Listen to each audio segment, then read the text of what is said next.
Notre bénisse son Père pour tout ce que tu fais dans nos vies. Nous voulons te rendre toute la gloire. Honneur à toi.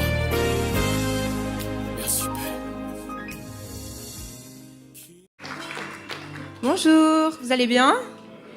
Ok, moi aussi ça va, je stresse de ouf, je vois personne.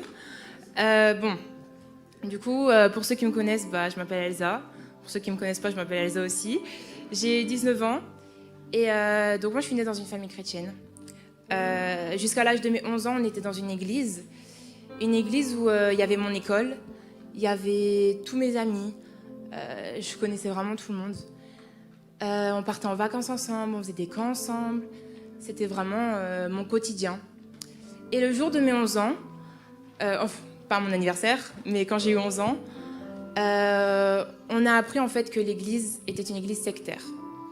Donc mes parents ayant reçu les enseignements, tout ça, on ne s'est pas rendu compte. C'était très bien noué, très bien fait. Mais voilà, donc on s'est rendu compte qu'en fait c'était une église qui était sectaire.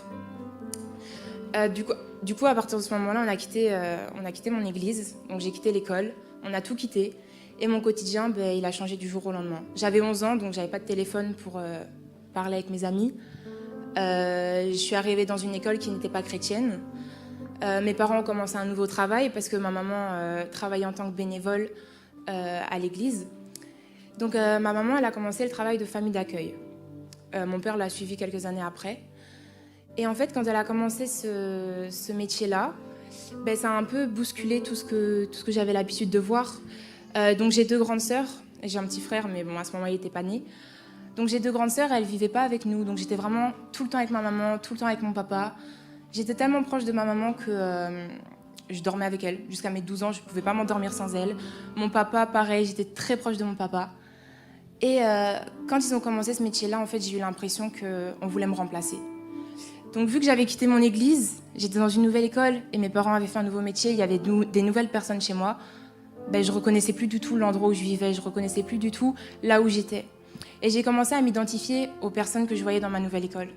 Donc j'étais très influençable et vu que j'ai été élevée avec des valeurs chrétiennes, j'étais quelqu'un de très gentil, très serviable et du coup les gens se sont servis de ça. J'ai commencé à être harcelée, j'ai été beaucoup harcelée. Je suis sortie avec un garçon à l'âge de 15 ans, ou 14, même peut-être 13. Ce garçon-là, je suis sortie avec pendant 1 an. Et quand ça s'est terminé, tout le monde a recommencé à m'insulter, parce que c'était un peu comme une protection pour moi. Tout le monde a recommencé à m'insulter, et là, c'était vraiment des insultes très, très violentes, au point que j'ai dû quitter mon école. Donc, je suis arrivée dans une école, pour ceux qui connaissent un peu la Belgique, à Namur. Donc, voilà, donc là, j'ai fait 4 ans, je viens de terminer l'année passée, enfin, cette année-là, en fait. Et je suis arrivée dans cette école, et c'était une école artistique. Et en fait, dans cette école, il y avait soit des homosexuels, soit des toxicomanes. Et en fait, je m'étais tellement éloignée de mes parents, j'avais vraiment coupé court avec ma famille. Mes cousines, je les avais bloquées de partout. Mes sœurs, je leur parlais plus. Mes parents, je leur parlais plus. J'étais très méchante avec eux. En fait, j'étais vraiment énervée de ce qui s'était passé, mais c'était pas de leur faute. Et j'ai commencé vraiment à m'attacher à toutes les choses du monde que je voyais. Et pareil pour le Seigneur, vraiment pour moi, le Seigneur m'avait abandonnée. Le Seigneur ne m'aimait pas suffisamment et il s'occupait plus de moi en fait. Donc je me suis dit ok, je vais m'attacher au monde. Vu que tout le monde a l'air de se plaire, vu que tout le monde a l'air de s'amuser, moi je vais faire pareil. Donc à ce moment-là, j'ai 15 ans et j'ai commencé à fumer. Donc il m'a vraiment pas fallu longtemps. Après 2 jours à l'école, j'avais déjà une cigarette en bouche. J'ai fumé pendant presque 4 ans. J'ai commencé à me droguer. Donc j'ai commencé à fumer de la beuh. J'allais dans des soirées avec beaucoup d'alcool, beaucoup de beuh, beaucoup de drogue. Merci Seigneur, j'ai jamais pris de drogue dure ou quoi que ce soit, mais voilà. Donc j'ai commencé à boire. Les temps de midi, on sortait des cours, parce qu'on avait le droit, et on allait acheter des bières. Et je rentrais totalement bourrée en cours. Je rentrais totalement défoncée. Je disais à mes parents que j'allais passer une soirée chez mes copines, alors qu'en fait, j'allais fumer, j'allais boire. Et je rentrais chez moi, je marchais même plus droit. Et j'essayais de camoufler ça comme je pouvais. Je rentrais chez moi, je mettais du déo. Je vidais une bouteille de déo par jour pour qu'on ne sente pas la cigarette sur moi. Et donc ça, c'était cette première année. Et j'ai commencé aussi à m'identifier à l'autre partie de mes amis, c'est-à-dire l'homosexualité. Donc c'est la première fois que je le dis devant autant de personnes, donc ça fait vraiment bizarre. Mais voilà, donc j'ai commencé à sortir avec des filles parce que les filles autour de moi sortaient avec des filles. Et j'ai commencé à être dans la drogue et dans l'alcool parce que l'autre partie des personnes le faisait. Et je trouvais vraiment mon identité là-dedans et je refusais de croire que le Seigneur avait encore quelque chose de prévu pour moi. Donc ça, cette première année est passée, je me suis amusée pendant les vacances, tout ça. Et j'ai rencontré un garçon, donc je vais le faire très court. J'ai rencontré un garçon, une relation toxique. Vraiment la toxicité en elle-même. Ce garçon m'a menacée. Ce garçon m'a fait des attouchements. Il m'a pas violée, mais il m'a fait des attouchements. Ce garçon m'a menacée de me quitter, de me laisser si je pratiquais pas l'impudicité avec lui. Donc j'ai craqué. Je mentais à mes parents. Je sais qu'ils m'écoutent. Maman, papa, je vous aime. J'allais à Paris sans leur dire. Je prenais l'argent de mes études et je m'achetais des tickets de train. Et j'allais le voir. J'allais le voir un week-end, j'allais le voir quelques jours. Et j'allais le voir. Et j'ai pas précisé que ce garçon-là, il avait une maladie qui ressemble à la schizophrénie. Donc il avait vraiment une personne en lui très méchante et lui qui était gentil. Et il était musulman.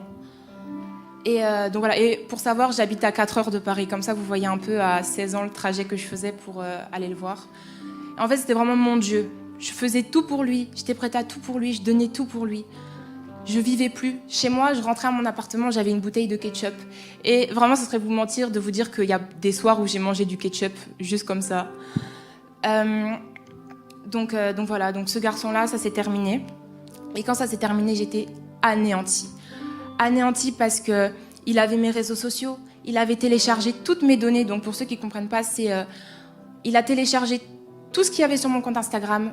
Donc tout ce que j'avais supprimé, il pouvait le voir. Et il allait lire tous mes messages qui remontaient de peut-être 2013, 2014, je ne sais plus quelle année. Et pour chaque chose que j'avais faite, même quand il n'était pas dans ma vie, il m'insultait, il m'insultait, il m'insultait. Et c'était tous les jours comme ça. Et donc ça s'est terminé. Et quand ça s'est terminé, je me suis remis en couple avec une fille. Et là, j'allais sur Bruxelles. J'allais sur Bruxelles et j'allais dans des boîtes. Donc des boîtes de nuit transsexuelles. Donc ça, c'était l'année 2019. Et j'allais dans des boîtes de nuit transsexuelles et tout cet été, en fait, c'était comme ça. Et pour finir, donc je me suis séparée de cette fille-là. J'ai recontacté le garçon, il est revenu, on s'est revus et c'est là qu'il m'a fait des attouchements. Il m'a menacé de se suicider devant moi, donc pendant la nuit, je dormais pas. Voilà, donc avec ce garçon, comme ça que ça s'est passé. J'avais aussi des amitiés toxiques avec qui j'allais voler dans les magasins. On prenait des gros sacs et on savait que les portiques ne sonnaient pas. Donc on rentrait dans le magasin, on prenait tous les produits comme ça, on fermait le sac et on sortait. Tous les jours, on faisait ça. Vêtements, maquillage, tout ce qu'on trouvait, des choses que j'ai jamais utilisées, je rentrais chez moi, je les jetais. On volait. Et voilà, donc c'était vraiment dans l'harcèlement, dans la menace. Et j'avais aussi une copine qui, elle, me menaçait beaucoup, encore une fois. Elle me menaçait, donc pareil pour le garçon de Paris, il faisait ça aussi. Il me menaçait d'appeler mes parents et de tout dire. Parce que mes parents étaient au courant de rien, même pas pour la cigarette, rien, même pas pour les soirées, pour rien du tout. Et il me disait, si tu fais ça, si tu m'invites pas chez toi, si tu viens pas me voir, si tu me donnes pas telle chose, j'appelle ta mère, je vais voir ta mère et je lui raconte tout. Donc en fait, ce qui me retenait dans mon péché, c'était le fait que mes parents, ma famille apprennent. Parce que j'avais vraiment peur de les décevoir. Et je me disais, mais Elsa, s'ils sont au courant de ça, t'as plus de toi. Tu vas être dans la rue, t'as 17 ans, même pas, non, t'as 16 ans, tu vas aller où? Tu vas aller où comme ça? Donc, peu importe ce que j'avais à faire pour les personnes, je le faisais pour pas que mes parents sachent la vérité. Si je devais donner des sous, si je devais donner des vêtements, si je devais tout donner, je donnais tout. J'invitais des personnes chez moi, je pleurais le soir qu'elles rentrent chez elles, mais je pouvais pas le dire à mes parents parce que sinon ils allaient être au courant. Et donc voilà, donc moi mon témoignage en fait, il est vraiment basé sur la menace, sur la méchanceté, le harcèlement, l'homosexualité, la drogue, l'alcool, les soirées, toutes ces choses en fait, la dépression, parce que du coup j'étais très dépressive. Et tout ça, ça s'est arrêté comment? Ça s'est arrêté le jour, en fait le lendemain où ce garçon en question m'a fait des attouchements. J'ai appelé ma mère et je lui ai dit, écoute maman, est-ce qu'on peut prier? Et quand je lui ai dit ça, elle m'a dit, oula, comment ça? Qu'est-ce qui se passe? On se parle plus et toi tu m'appelles pour qu'on prie. Donc on s'est appelé. Je suis rentrée chez moi. Et là je lui ai dit, écoute maman, il y a plein de choses que j'ai faites que tu ne sais pas et que tu ne sauras jamais. Je me trompais parce qu'elle était en train de m'écouter. Je lui ai dit, tu ne sauras jamais parce que si tu le sais, tu me mets dehors. Et là elle m'a regardée, elle m'a dit, mais Elsa, t'es ma fille. Jamais je te rejetterai. Jamais je te mettrai à la porte. Peu importe ce que t'as fait, même si t'as tué quelqu'un. Jamais je te rejetterai. Et quand elle m'a dit ça, j'ai tout relâché. J'ai tout relâché, j'ai dit ok. Maintenant, peu importe qui me menace. Ma mère, elle va rien faire. Elle va pas me mettre dehors. Elle va pas me couper les vivres. Ma mère m'aime. Et quand elle m'a dit ça, j'ai vraiment été apaisée. Après, je vous cache pas que ça a pris quand même quelques mois avant que je donne vraiment ma vie à Christ. Donc ça, on devait être en septembre 2020 et j'ai donné ma vie à Christ en juin... Non, on était en septembre 2019 et j'ai donné ma vie à Christ en juin 2020. Et pendant toute cette période, je mettais des stories avec des versets.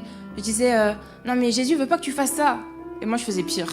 Moi, j'allais dans des soirées encore, je buvais, je fumais, je parlais à des garçons chrétiens, mais je parlais à des garçons juste pour m'amuser, juste parce que j'avais ce besoin en fait. Et donc voilà, une fois que tout ça est passé, donc j'ai vraiment traîné à revenir à Christ. Et quand je lui ai donné ma vie, l'homosexualité, la cigarette, l'alcool, les soirées, le mensonge, les crises d'angoisse, tout ce que j'ai pu faire, tout ce que j'ai pu vivre, du jour au lendemain, c'était terminé. Plus rien. Plus rien. Il n'y avait plus rien. Plus rien. L'impudicité, toutes ces choses-là, rayées de ma vie. Depuis aujourd'hui, je vous mens pas, même les musiques mondaines, j'ai arrêté. De ce jour-là à aujourd'hui, je ne suis plus tombée une seule fois dans mes anciens péchés. Je pense qu'on peut acclamer le Seigneur.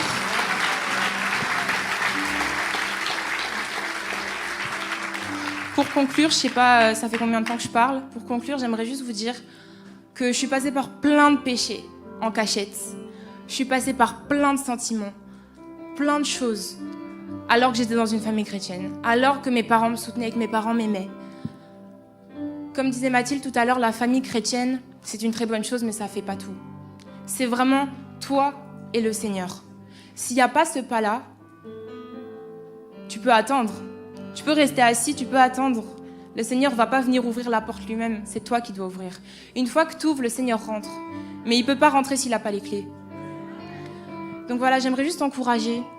Si tu vis la même chose, si tu as vécu la même chose et que tu n'es pas guéri, ou si tu connais quelqu'un qui vit quelque chose, à te lever.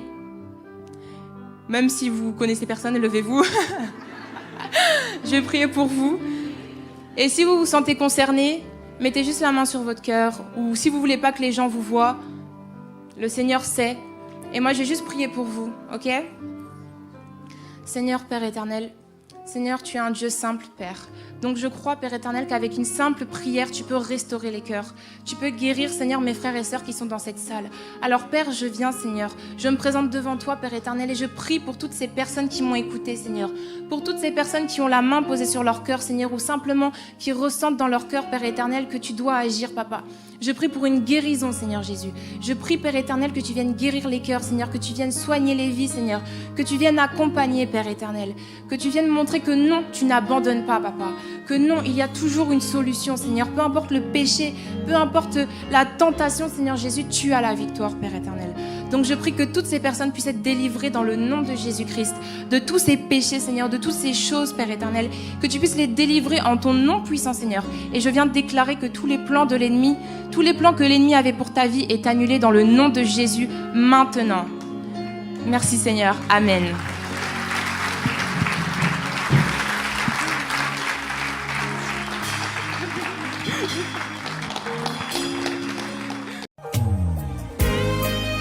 Alléluia. Nous te bénissons, Père, pour tout ce que tu fais dans nos vies. Nous voulons te rendre toute la gloire. Honneur à toi.